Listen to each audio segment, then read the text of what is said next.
निमंत्रण था और हरियाणा सरकार ये अपने इंटेलिजेंस से सुन ले कि हिसार से लेकर सिरसा से लेकर मैं हरियाणा के आखिरी जिले मेवात से आया हूं, तो गणेश वाल्मीकि भाई की हत्या का जो सिलसिला है वो मेवात तक पहुंच चुका है। इसका मतलब हरियाणा का कोई भी जिला छूता नहीं रहा है। ये आसमान बेरंग है तो बेरंग ही सही। हरियाणा सरकार खूब कान खोल के सुन ले, ये आसमान अगर बेरंग है तो बेरंग ही सही, ये धरती अगर तंग है तो तंग ही सही। हम गणेश भाई के लिए न्याय चाहते हैं, जंग नहीं। अगर हरियाणा सरकार जंग चाहती है तो फिर जंग ही सही, फिर जंग ही सही। जिंदाबाद जिंदाबाद। साथियों, ये पंचायत की कॉल है, हम यहाँ समर्थन देने नहीं आए हैं। प्रशासन के द्वारा हमारे घर पर तो नोटिस चिपकाया गया है कि अगर आपने दाह संस्कार नहीं किया तो प्रशासन दाह संस्कार कर देगा।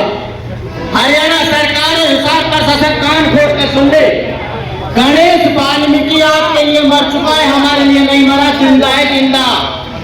और अगर प्रशासन ने ऐसा कार्य करने की सोची तो हमारे लिए ये होगा कि हमें जिंदे में आग लगा रहे हैं। और कोई भी इंसान, जिंदा समाज अपने आदमी को जिंदा जलता नहीं देख सकता। सारे समाज के साथी इस बात पर तैयार है ना कि हमारा बेटा जिंदा है जब तक न्याय न मिल जाए। हमारे लिए मरा नहीं है, हम न्याय के लिए इकट्ठा हुए हैं। मैं तमाम भाइयों से अपील करता हूं, 1 जून 2020 को यही हरियाणा की भाजपा सरकार ने नारा दिया था, अखबारों में खबर दी थी, टीवी पे खबर दी थी कि मेवात बना दलितों के लिए कब्रिस्तान। मेवात तो कब्रिस्तान नहीं बना, मगर मेवात के बजाय हरियाणा का हिसार दलितों के लिए कब्रिस्तान पड़ चुका है। इस बात में कोई दो राय है? हरियाणा का हिसार दलितों के लिए कब्रिस्तान बना कि नहीं बना? हाथ खड़े करके बताओ। सबसे ज्यादा घटनाएं हरियाणा के हिसार में हो रही है। तो हरियाणा सरकार अगर चाहती है कि न्याय ना दे, ऐसा हो नहीं सकता। तुम्हारे द्वारा संगठित किया गया समाज आज अपने बेटे की लाश पर इकट्ठा है। हम बगैर निर्णय और न्याय के उठने वाले नहीं हैं।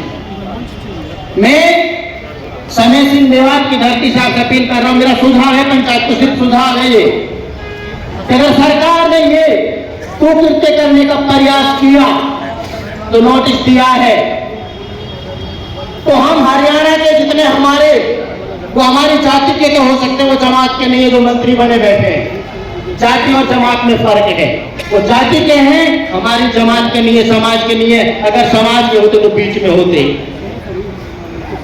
और तमाम हमारे समाज जाति के लोगों के घरों के सामने कितने पंच प्यारे हैं हमारे, जो हरियाणा सरकार के नायब सैनिक के घर के सामने आत्मदाह करने को तैयार है। अगर हमें न्याय नहीं मिला तो बताइए, मैं तैयार हूं।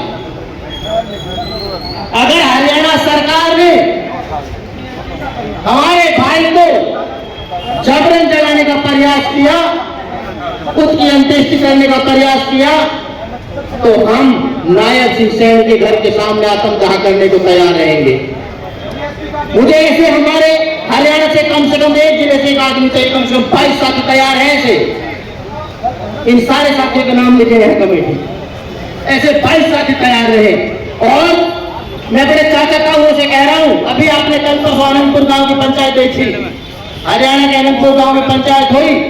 अभी हमारे लोग पंचायत करना शुरू कर रहे हैं, तो संख्या से आप आकलन मत करना कि संख्या कम है। संसाधन कम हो सकते हैं, हमारी संख्या कम नहीं, ध्यान रखना। संसाधन हमारे पास कम हो सकते हैं मगर हमारी संख्या कम नहीं है। गणेश वाल्मीकि भाई को न्याय दिलाने के लिए हमारे समाज का जो पैर ले चुका बच्चा है, जो चलना सीख गया है, और हमारे समाज का जैसे 100 साल का बुजुर्ग पीछे बैठा, वो सारे के सारे तैयार हैं। मैं समाज के लोगों से अपील कर रहा हूं कि पंचायत शुरू करो और निर्णय लो। जो आप निर्णय लेंगे हमारे सराहों पे होगा और हम सरकार का बैंड बजाने को तैयार हैं। जय भीम, जय भारत। मुझे भारत मुक्ति मोर्चा प्रदेश अध्यक्ष की जिम्मेदारी है। संगठन ने कहा है जो निर्णय पंचायत ले, पवन मिश्रा साहब का आदेश है, जो पंचायत निर्णय ले आप उस पंचायत के हिसाब से चलना। शुक्रिया, जय भीम। मेरी बहनों का तहे दिल से हम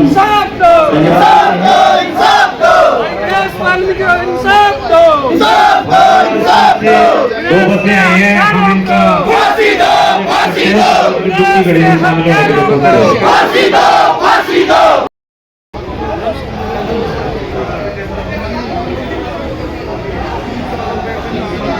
कर्मचारी से कभी